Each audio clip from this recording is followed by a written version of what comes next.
Hello everyone, this is CryptoDiffer May session, and today we have a pretty interesting project to look at. It's a Soar. Soar is going to provide drone users with an opportunity to monetize their content. Actually, these guys are going to create the Google super map, or how they call it, Google map on steroids. So today we have guys right from Australia in studio.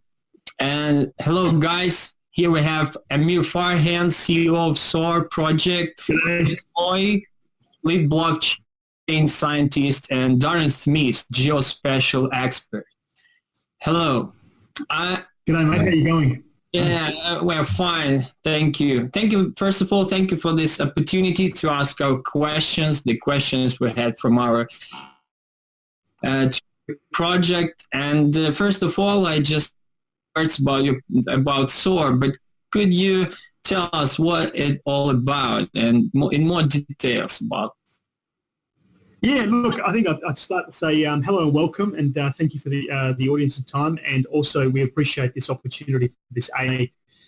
Look, Soar is a very interesting project because the seeds that the Soar have been sown a long time ago, and we've just built up now to an incredible product that we're launching for the rest of the world. So Soar is, the best way to think of Soar is a decentralized supermap of the world that sits on the blockchain. We want to be effectively Google Maps on the blockchain. And although the initial stages of this product are drones, our system is actually highly evolved and actually uses satellite imaging, and it uses aerial imaging, which we'll probably talk about throughout this AMA as well, and get that organised. But you know, we want to make, during this AMA, we'll make some parallels to Google Maps, the differences between Soar and Google Maps, and also elaborate how everyday individuals with drone content, all the way to organisations and companies that have got access to satellite imagery, can all use the Soar platform. Perfect. Okay, gotcha.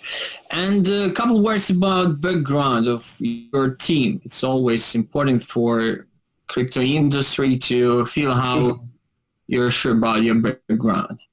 Yeah, look, I'll start with myself. I've got obviously a lot of satellite imaging, remote sensing, and earth science experience. Getting now close to 20 years worth of experience. I've worked in different technologies, ranging from satellite imagery all the way to drones and aerial systems. Projects that are involved in the mining sector all the way to defense and military applications. So I'm usually the person that comes up with the crazy ideas in this space, and I've got an incredible, wonderful team around me. Unfortunately, the rest of the team couldn't be here today, and we probably can't fit them on this couch, but we've got an incredible board as well, which comes from the United States Air Force. We've got people from, senior blockchain advisors from other very exciting blockchain companies and investors as well. And Darren, over to you as a geospatial mapping expert. Yeah, well, thanks, Amir. Yeah, my background is largely in using tools out in the field to acquire geophysical data. And along my path, I also developed some of my own unmanned vehicles for data acquisition. These were boats, but they were drones. They sort of moved off on their own. And I also have experience as well in mapping applications and as well applications as a whole, integrated applications. So it's pretty exciting. I get to use sort of all the experience that I have in this current role. Great. So my name's Chris. I'm a programmer, have been since I was a very little kid. I've been the lead developer of geospatial mapping software for about 5 years now. I've been working with Amir for 5 years as well. So it's been an exciting time for you. Yeah. So my experience is in frontline developing and leading teams to develop really quality products. We've just one thing which I think is really important, Blake, for us to actually highlight as well is our team comes from multidisciplinary backgrounds, and the reason why we've done that on purpose is to make sure that the products that we create can be used by everybody. Personally, for myself, if I've got a background, in making applications for, say, mining, environmental, or even military. We've got people such as Darren and Chris, which come from different multidisciplinary backgrounds, and they do a lot of value add, because really we want to make SOAR applicable to every human being in the planet. That's our end game and our end risk we want to be. And like Amir mentioned before, there's only three of us on the couch here, but we do have a fairly large team. Yeah. I've got two really talented developers working with me, Marek and Alistair, that are building out the product. And Darren's got a team of mapping experts under him as well. Got you. Thank you for answers. So, yeah, your plans are really global, and you're going to cover like all continents, many industries. And so the first question we had when we started analyzing your project is that actually there are many specialized companies in every industry, like agriculture, construction, transportation. All these companies, they have B2B relationship with their clients, pretty close relationship in some situations. How are you going to compete with them? How are you going to motivate their clients to switch from their current partnerships to work with Soar? Well, look, that's a really good question, Vlad. And I think first of all, we are not a competitor to what we see as these existing companies which you mentioned. There's companies out there such as Drone Deploy, Propeller, I think you probably even know a whole bunch of other companies. These companies are specialized B2B companies. Our product is not necessarily for the B2B. In fact, we actually rely on these companies to prepare their data and use their software to put onto Soar. Soar is a platform. Imagine Soar being Microsoft Windows, and other content providers will be able to use that platform for their own purposes and to use our platform to whatever their imagination allows. That could be building content for, say, government. It could be agricultural, environmental. Actually encourage, and we're actually in the processes of forming relationships and partnerships with the organisations that you just mentioned, in enabling their content base and their user base to actually onboard onto Soar platform. I mean, Darren can add a bit onto this as well. However, one of the key factors here is that 80% of all data that's created via satellites, aerial imaging and drones actually only ever gets used once. That's because it's used specifically for one area in the world. And the world is a very big place. There's a lot of content there that never gets used more than once. What we're allowing for all these organizations to be able to access this content in one particular platform, and that is Soar.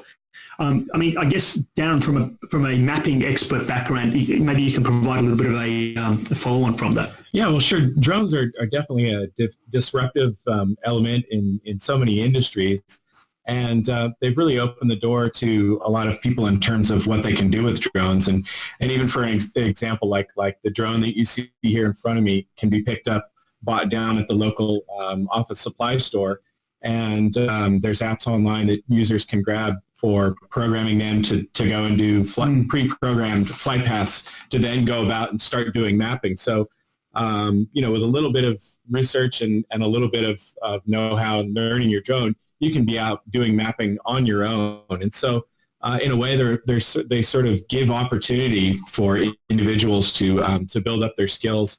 And, you look at the drone industry and there is some conglomeration going on even here locally. There's some companies that are joining forces to build together. But I think that because the industry is changing, people are still trying to sort out what's going to work. And so when you look at things in a new way, which is what we're trying to do, we're trying to put control in terms of mapping and data acquisition and as well making money with drones back into the hands of sort of the avid user or even the hobbyist who wants to monetize their investment. Okay, gotcha. So you're going to be intermediary service, for drone users and companies, so also B2B, like a platform for them to communicate. Okay, it's clear from the point of view, but drone users, how many drones are there on Earth now?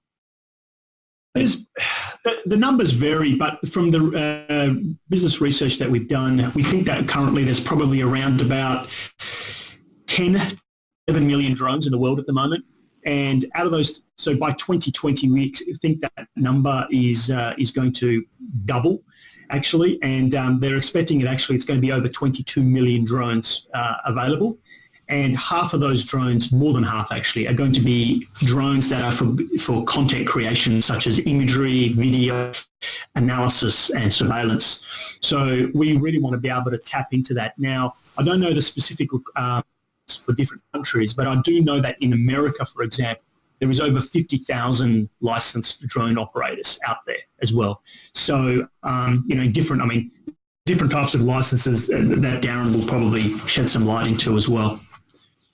Okay, so 20 million, huge number. And so you need to address people. What's the marketing plan in details? How are you going to reach these drone holders? How to use Google Ads or some other methods? And after they upload content to Soar, what's going to happen next? Look, I think this is also a leading question for one of the answers which I gave before, and I'm sure that Darren and Chris in particular can tap into this as well. But the marketing strategy for this is going back to the answer that I gave. About 80% of the content is only ever used once.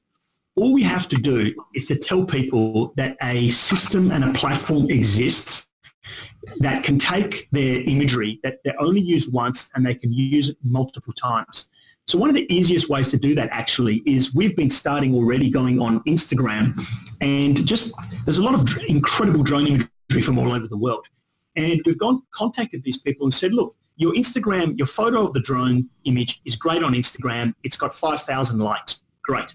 But that 5,000 likes, it's 5,000 likes. You're not getting any money for it. But B, what if that imagery that you've got in Instagram could be put over the top of a super map for a lot of other people to use, and it could actually build something really great? Once we do that, people become interested and they go, wait a minute, my content could be used to go around the entire world. And then once they see that, they see the value proposition. Internally in the company, what we do is one of the marketing messages that we try to use that we'll be doing for Google Ads and partnerships and exchanges and PR is the mapping of the world. I mean, Chris, do you want to talk a little bit about that? Yeah, so one of the things that we've put into place is a market intervention tool built into the smart contracts themselves, and we call this Sky Bounty. The pitch that we're sending to people is to basically become the next Columbus, become the new Columbus. So the way that works essentially is we can place sky map tokens down on particular parts of the world, and the drone operators that are able to get to that place the quickest and take the best imagery from that area are able to collect those sky map tokens. So that's mapping the world. So what was that tagline? Because some of the viewers might not know who Columbus is, for instance. So what's a way of simplifying that? And Darren, please throw in there as well, because the words that we'd like to say people is help us map the world with your data. Mm-hmm. That's effectively the line that we're using a lot. I mean, am I correct to say that, guys? Yeah. Guys, so okay, so person uploads content to Soar. It's the data about the content creator is in blockchain and is getting monetized. Everyone who uses this data pays in tokens. Yeah, do you understand right? The economics of the process. Sure. Okay. Chris, do you want to maybe add a little bit? Yeah, no, that's accurate. Yes. Yeah. Gotcha. What's about scaling? How many drones do you have now in usage, and what's your plan in case of successful ICO? How many drones are going to involve in a year and 2 years? Our goal is to probably have, I guess in terms of content, we don't look at it in terms of how many drones. We say in terms of content. We envisage, and we've got partnerships already coming out in the next couple of weeks. We've got a significant partnership that will be announced next week as well. And one of the most ones is with different satellite imaging and aerial imaging companies for drones itself, we really want to have, our goal is by the time we do our ICO, having close to 5,000 drone images on our testnet. And within the next 2 or 3 years, we really want to have at least 100,000 drone images in the first year and potentially even 300,000 in our second year of drone content. That is we see that as a very linear progression, but in fact, it could actually be double or even triple those numbers as well. So on our system right now, we've contacted just over 600 drone operators, and from our surveys that we've done and our market testing, there's almost probably about 1.5 terabytes of data that these people have. I mean, Darren, maybe you could shed some light on how much content the average drone operator has. Well, certainly. Like for example, this drone. This one here? This one here. If I fly 4 15-minute missions and I time them at 15 minutes so it doesn't crash and I have plenty of reserve, but that can generate about 350 images. And if you were to estimate each image is probably 3 to 4 megabytes, so that's say 100 to 150 times that 3. So that's almost that's a third of a terabyte, 300 to 400 megabytes of data acquired within an hour. And so it's the amount of data that can be acquired by drones is huge. Yeah. It's even with just one operator, and what we find with operators and the amount of images that they acquire is like Amir says, 80% of that might only get used once, and then there's an even higher percentage of that imagery that's just going to go sit on a disk somewhere, on a hard disk in a closet. Yeah. The other thing is, Vlad, I think, which is really probably interesting for our audience to understand as well, is because there's a lot of websites out there that have got drone content or drone images. And these people, like there's Shutterstock and iStock Photo, which are not drone websites, but they've got some drone content. What we do is we say to them, in some cases, these guys and girls are losing up to 70, 80% in commission. In our system, it's 7% commission onto the Soar platform, and that's if they even want to sell it. In some cases, they're actually free to distribute that content for no charge if that's what they choose. So that allows us to actually upload more content than the regular drone company as well, like the normal drone platform. So that's a key differentiator. Okay, gotcha. I was going to say, I suppose the other key differentiator between traditional image sharing sites and our approach is that we approach it from a map. So your initial view when you come into our website is, what is the coverage of the Earth? Where are the images that have already been uploaded? And that's definitely going to help, say, the undiscovered drone operator, because like the guy on Instagram, he may have 1,000, 5,000 followers, and so he's got credit. People want to download his images, and that may make it so that his images just stand out. But we give pretty much everybody a fair go in that they can either go to areas that are in high demand, so they know that people are going to be looking for their images, or go to areas that have poor coverage that probably are in high demand. It's just that they haven't been accessed, and that there's probably a market for them. Okay, so and regarding data, you correctly mentioned that these drones, they collect everything is in HD now, and the data is pretty heavy. And how are you going to process and store this data? And there also information about your partnership with Alibaba Cloud Service. What kind of partnership is that? And could you also describe how you're going to store data, how much can it cost, and what kind of stuff you're going to use? Well, first of all, I mean, in terms of cost, I can talk about that later, but maybe a good entryway to that is, Chris, maybe you can talk about what is off-chain storage and what is on-chain storage in the Soar system. Yeah, I'd love to. So as your audience who are very blockchain savvy are aware, the blockchain is terrific for certain things, and then it's not so great at other things. And one of the things it's not great at is mass file storage, mass data storage. That's not a job for the blockchain. So what we've developed is an on-chain, off-chain solution. Essentially what happens is the actual raw data itself is stored off-chain. It's stored in cloud service providers like Alibaba Cloud, which we're really excited to get on board with.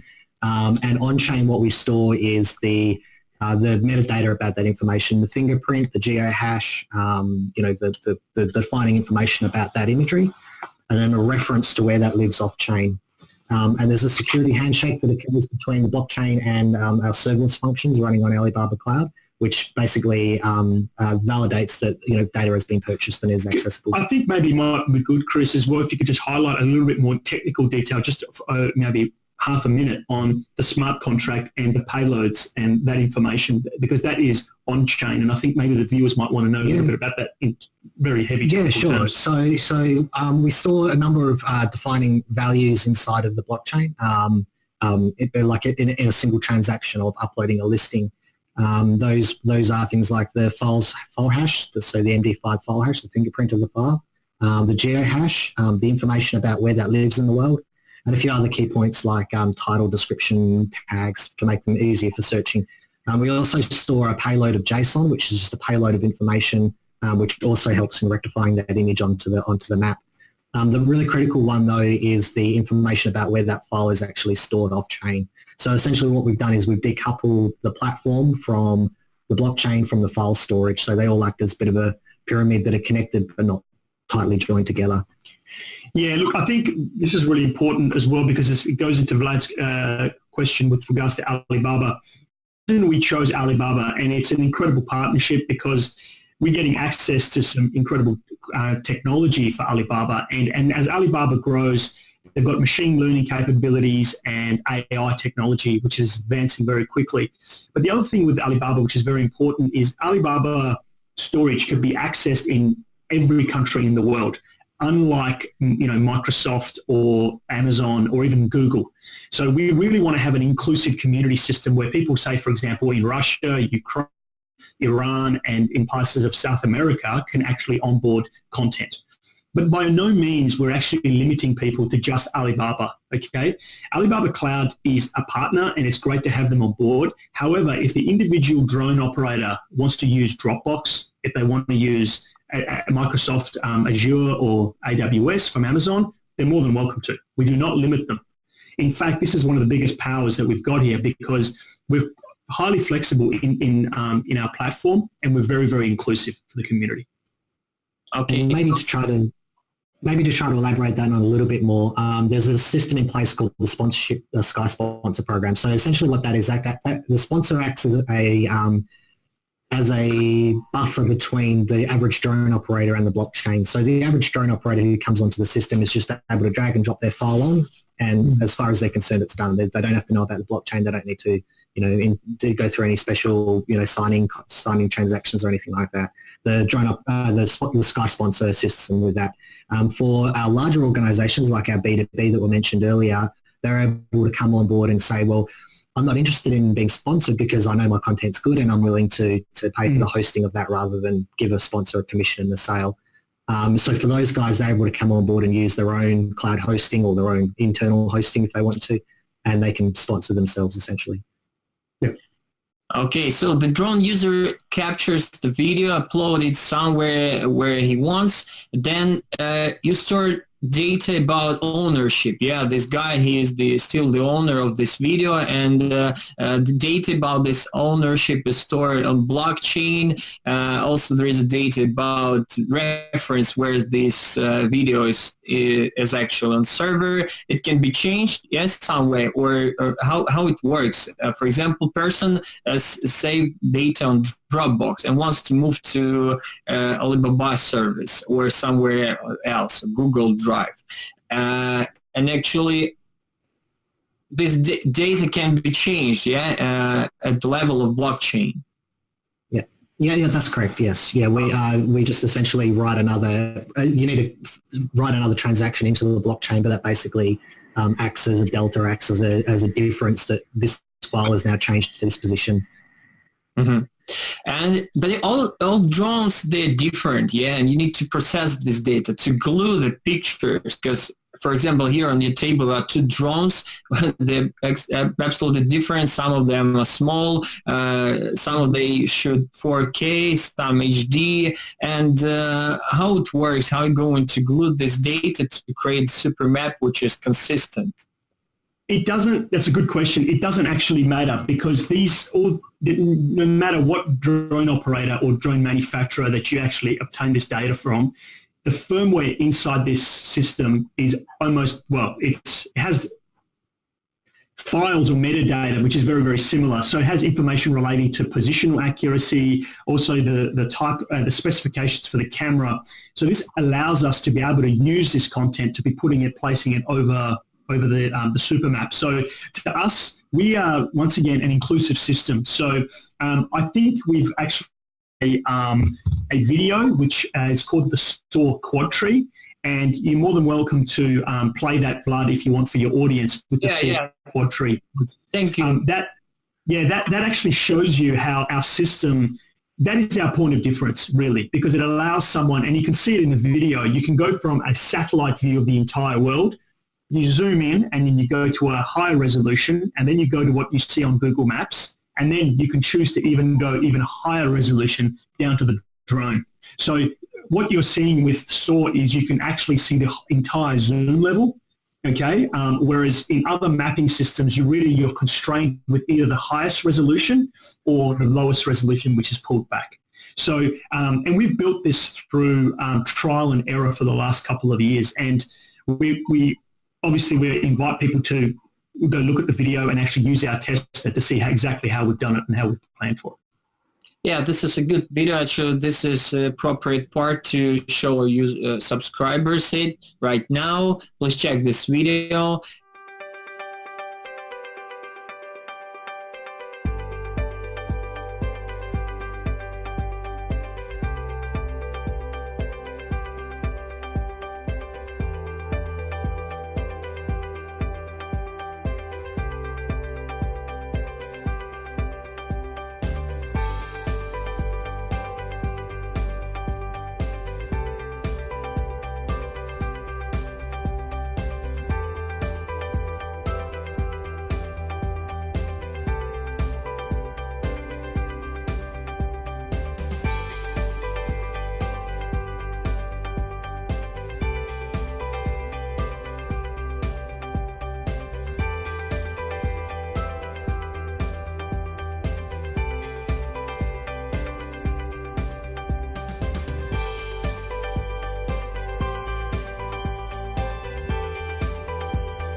And so you can see that the quality of video is pretty impressive in terms of how it's much better than what we usually see in Google Maps. But some of industries like agro or transportation, they need not just to see visually, but they need different types of mapping, some spectral mapping, for example.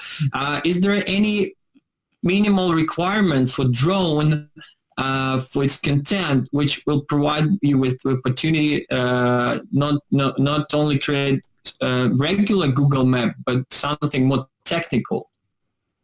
Yeah, look, that's fine. I mean, these drones that you see on the table here, I mean, this thing is about, $600, Darren? 600 Australian dollars. And how much is that big one? Oh, well, they're cheap now, about $550, yeah.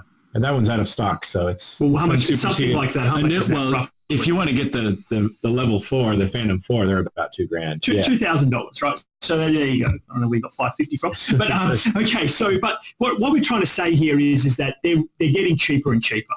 And these cameras, what's actually really exciting is that there is a lot of accessories and post-sale hardware that is being, coming onto the market, which allows people to get that multispectral imagery, that highly technical and specific data. So that's not too far away where you can actually get one of these drones and actually go buy off the shelf a different camera and you can put it in there. So for example, a farmer wants to see particular species of vegetation on his farm and he wants to know how they're going.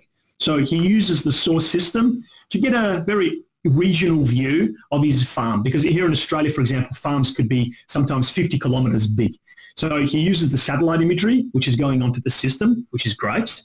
Then he goes, I see an area, a smaller area, which I think I've got a problem. Maybe I need to see very high spectral imagery over that area at very high resolution. So he would set a sky bounty, as Chris outlined before, and someone like Darren, which has access to one of these drones that has this particular hardware, can come along and fly and capture that area. So is that a good way of describing it? Yeah, that's a good way of describing it. And certainly Chris can speak a little bit more about, and he has mentioned the metadata that is saved as part of the images.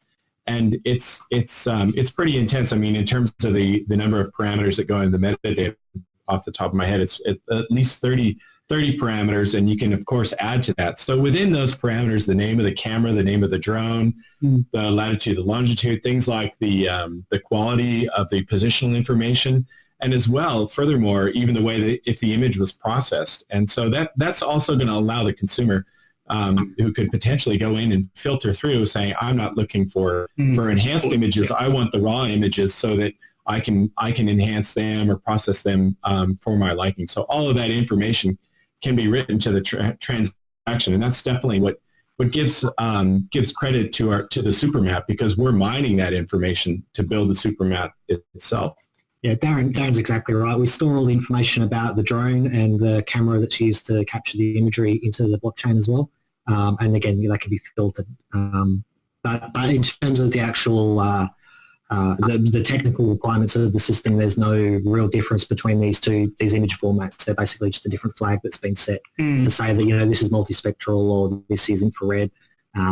It's becoming consumer-based as well, because so as Darren mentioned before, a drone that had a fantastic camera 2 years ago and cost $20,000, next year that drone will be available for probably $1,000, and you could buy the cameras off the shelf as well. So that's a really exciting opportunity that's around the corner as well. Okay, so the consumer can order some kind of content. For example, the company see that there is a guy who has access to agro-territory, and can also order another data, another kind of should communicate to drone user.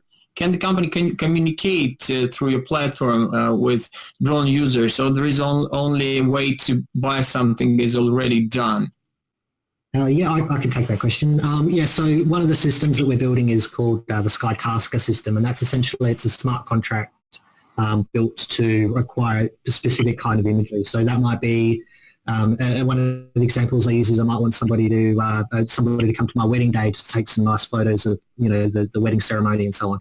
And in that case, like I put the SkyTask out there, and I would say, this is about how much I want to pay for it. Somebody else can accept that, and once I have received ownership of that data, that money is released from the smart contract to the drone operator. So it's a nice little add-on onto the system. It's not the primary role of the platform of what we're building the platform for, but it's kind of like just a happy accident that we're able to offer these kind of services as well. Okay. When you say that they send money, you mean they send tokens, yeah? They send tokens, yeah. Okay. Is there any motivation for them to hold these tokens? I mean, there is any requirement to hold tokens to have access to your service? Yeah, Chris, I mean, maybe we could talk about a little bit of the content that we talked about in the meeting yesterday. I don't know if that's if we should go into that, but I think we should maybe touch upon it, because one of the things is that these tokens, the SkyMap tokens, are effectively, we're commoditizing the entire world by building this super map of the world. So let's just completely think about it, the world like this, okay? Not every place in the world is as important as every other place at any given time. So for example, in a city, there's cars, there's houses, there's parks, there's trees, there may be a beach, there may be factories. There's a lot of things happening every day in a city, okay? So the content that's created over that city will actually be worth more, okay, than the middle of the Australian desert. There's nothing in the middle of the Australian desert that is valuable for it to be imaged every single day. So the SkyMap token, if you're a drone operator or a satellite imagery provider, you really want to get content over areas which is, like an urban area where there is a lot of activity. However, what actually happens is that, let's pretend that there's a mining company discovers gold in the desert, but there's no imagery for that area. So drone operators can go out there and actually will be the first to stake a claim, if you like, for that imagery, over that particular gold mining area, and the gold mining company will be able to pay them using SkyMap tokens. So obviously that in itself, it encourages people to hold their tokens, because after a period of time, maybe another area of the world goes up in value in terms of demand. And it's really supply and demand driven, Chris. Yes. I mean, maybe do you want to talk about that, maybe a staking model and how important that is in that model? Sure. So the question was, why should I hold on to my SkyMap tokens? There's a number of reasons. So the first and probably the easiest to understand is eventually we plan on placing a store onto the platform. So the idea behind that is you can passively generate income, passively generate SkyMap tokens with your content over time, and then eventually cash that out by upgrading to a new drone from the store. So that's probably one of the easiest ones to understand. There's possibly a more difficult one for me to explain, and the concept is still in its early days at the moment, but essentially it's like a location-based staking system. So as Amir mentioned, one of the driving one of the driving economic factors of the system is that different places of the world are going to have different value of drone imagery associated with them. And that's a pure function of the supply and demand. So if there's a lot of demand for imagery in an area, a lot of imagery, the price is going to go up, which encourages more people to come in and create demand in that, create supply in that area. And again, all that's handled by smart contracts. The staking model is essentially something we've come up with just in the last couple of days, and what that is essentially is it allows you to place your SkyMap tokens into a part of the world. You don't spend them, you just sort of stake them into a part of the world. And in return for staking those SkyMap tokens, for holding those SkyMap tokens, you essentially receive a dividend of the sales that have occurred in that area. So it's exactly. Yeah. So it's not a large amount of share from a sales transaction, but it's enough that if I've got a good holding of tokens, they're going to appreciate in value. So yeah, it's one way that we can commoditize every pixel in the world. So if you use up your SkyMap tokens, you can never get them back again for that particular area. And the only way you can get back in is to actually pay a higher price. So the price goes up. And it's actually a really ingenious way of thinking about it, because the world is constantly changing. It just depends which part of the world is changing at which particular part of time. That's the formula for making sure that people hold it. Okay, thank you. This is really important to mention about the staking mechanism, because now, market is definitely not in a good mood, and people feel like a little bit disappointed about utility structure, clear utility structure, and something like staking mechanism is really useful. Yeah, I understand your model. The higher the demand for tokens, the less is supply, and the price should grow and motivate users to keep their token against the background as well of the staking mechanism. This is great. So I understand the blockchain usage, application of blockchain, your project it's clear in terms of keeping data about ownership of videos and the storage and all other kinds of data. But why did you choose Ethereum? It's not the fastest blockchain now. Why not Neo Yota? Over to you, Chris. This is a hot topic in our office every day. Absolutely. So the first thing I want to come right out and say is that we intentionally built our platform to be very decoupled from this. So if you can imagine our tech stack as a pyramid, the smart contracts and the bit that's on Ethereum is just a little tip of the pyramid. We did this deliberately when we first started looking at developing the project and developing the prototype and the MVP on the testnet, because we knew that we were eventually going to have to move away from Ethereum. So we're having deep discussions with Chain and Neo at the moment about swapping over to those platforms. But at the end of the day, from my chair as a technical position, it's not really a big problem going for, it's just changing a few lines of code and, pointing to a new place. But essentially, the reason we developed on Ethereum is because it's the most mature and it's the most stable, and it's one that I knew that I was able to deliver a product on top of. Yeah, look, I think this whole issue, this is a question that comes up with a lot of projects, right? And we see our Soar as an independent platform, really. there are some really exciting protocols out there.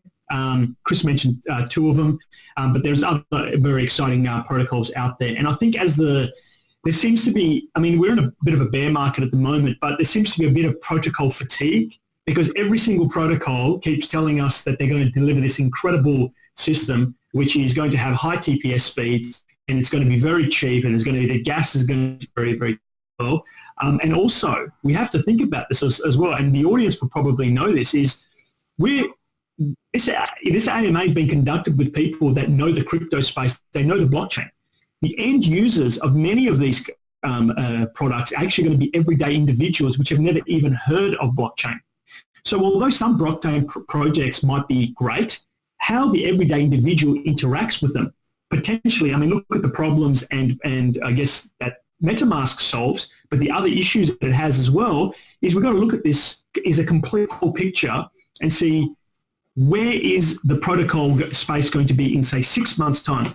The other big clear thing also to the audience and Vlad as well is that we've already built our testnet.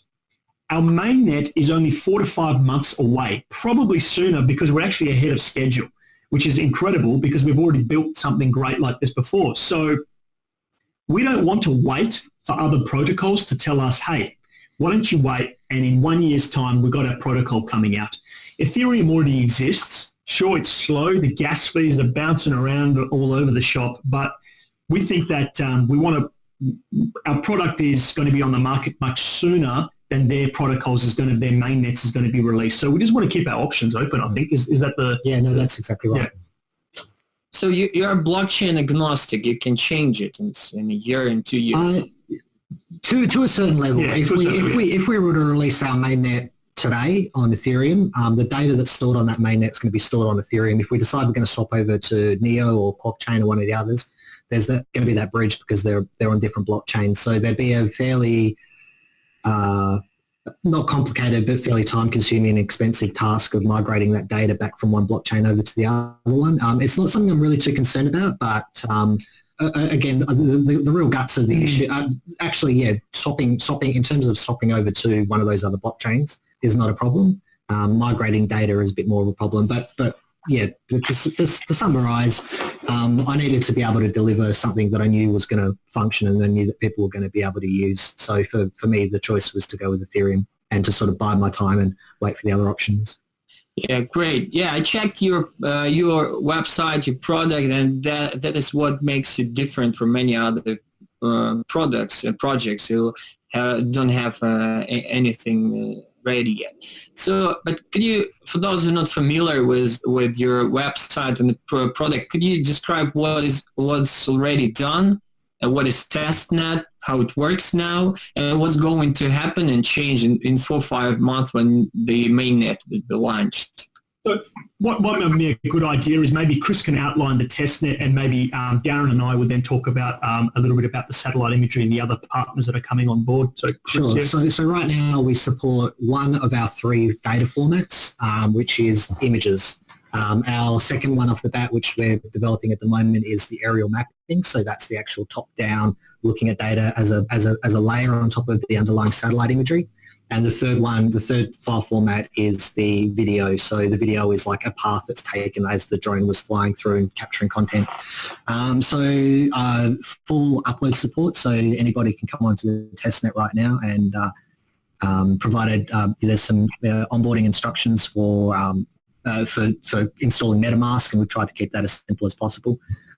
And once they've done that, it should only take a couple of minutes. They can drag their content from their drone directly over onto the testnet and upload it, and that'll then be available after a couple of minutes of transaction time because the testnet's relatively quick. And that's right now. Anyone can go to it's demo.soar.earth. Mm-hmm.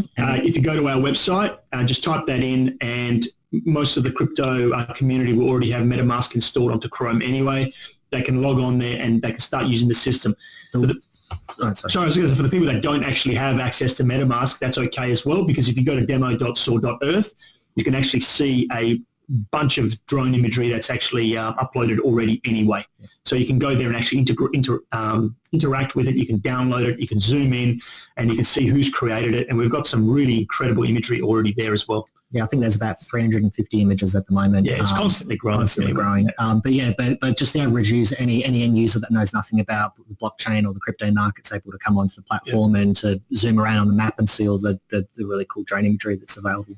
So as a follow-on from that, we've got a very, very exciting development happening next week.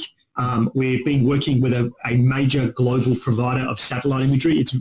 I don't want to say the name so soon, but it's huge, and they have been very kind enough to give access to all their satellite imagery. And this satellite imagery is going to be updated every day for any part of the world.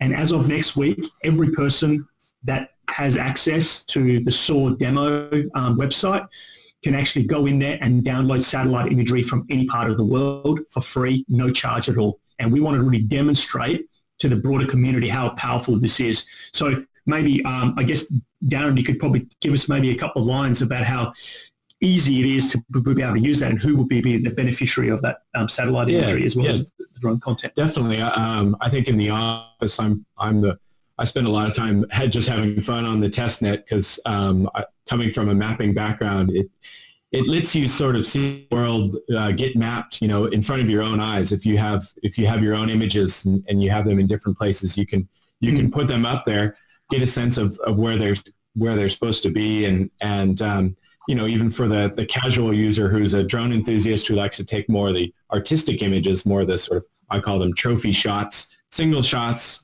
stage shots, he can get a feel of where those images are and how they fit in to the space of the Earth. But I think we mentioned earlier the Quadtree video that I believe is going to be part of this presentation is that you can effectively zoom from outer space to a square on the ground. It's a few centimeters square, and I think the classic example, and I'm going to steal it from Amir, is that when everybody first launched Google Earth, they got excited. They found where their house was, and they said, "I'm going to zoom in to my backyard," or "I'm going to zoom in to where I went on holidays."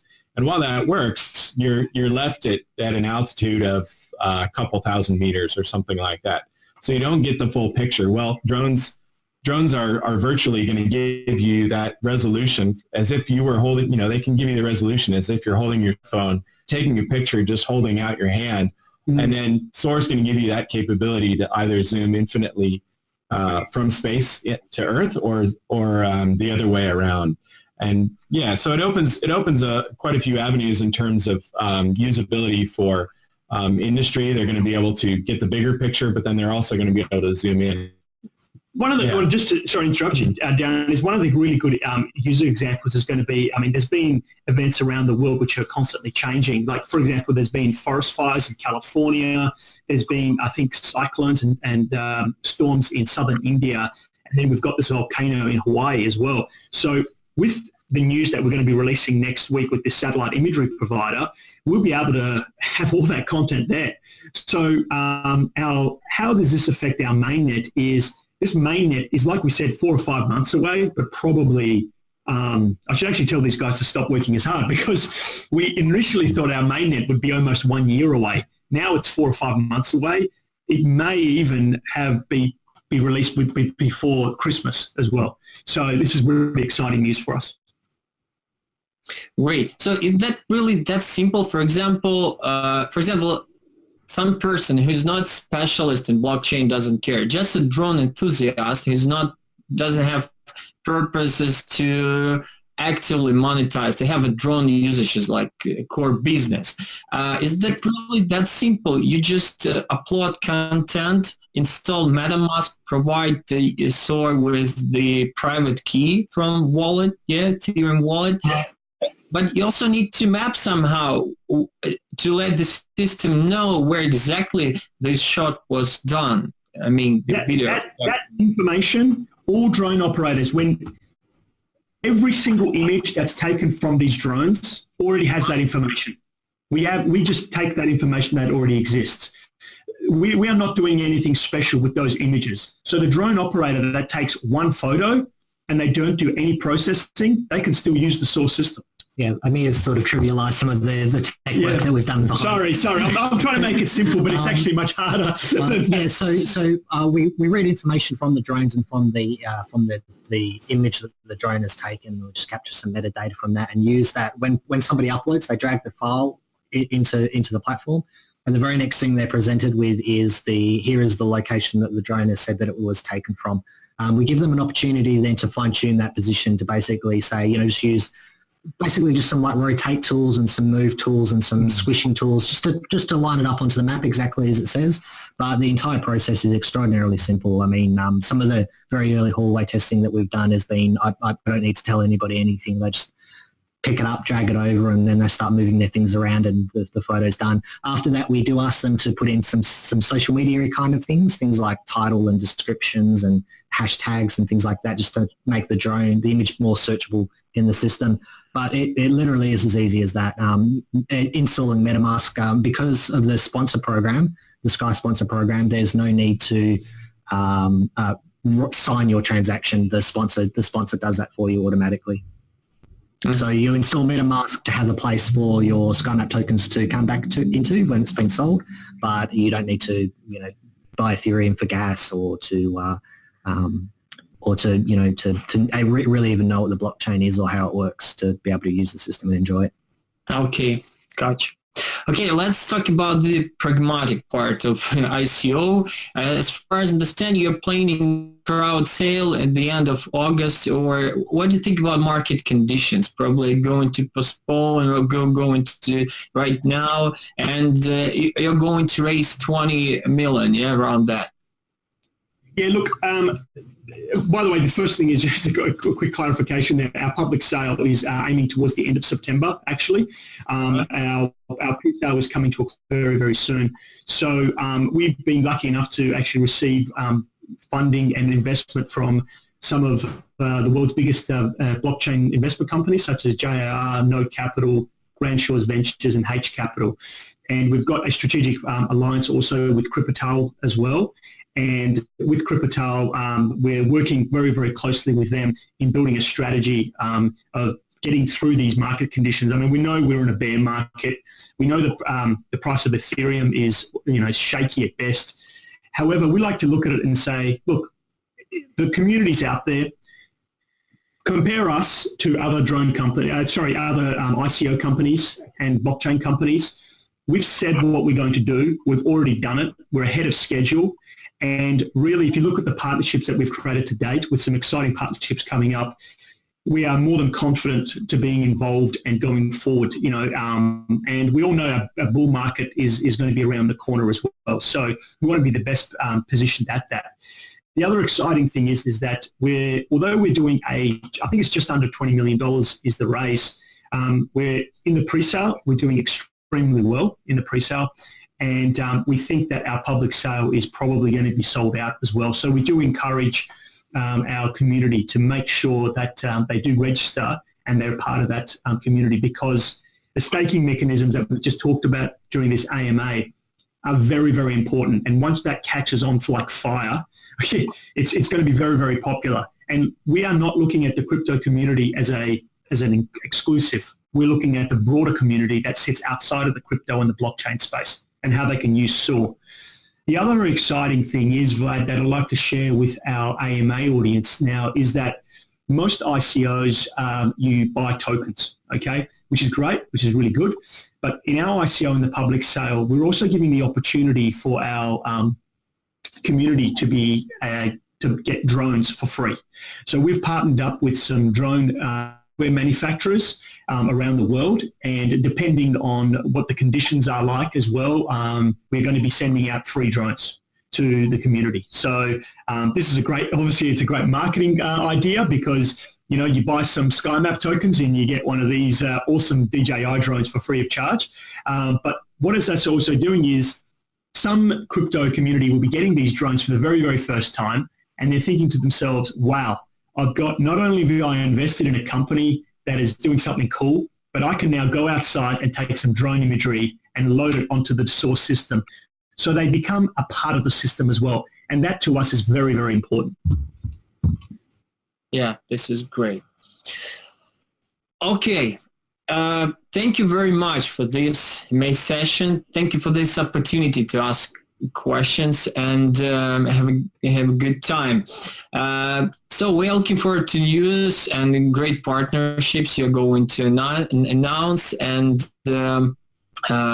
keep in touch. I think this project is really interesting. You addressed the most important questions regarding token mechanism, regarding the whole idea, how the drones, all these little things most of us have and use, how they can be combined with the blockchain.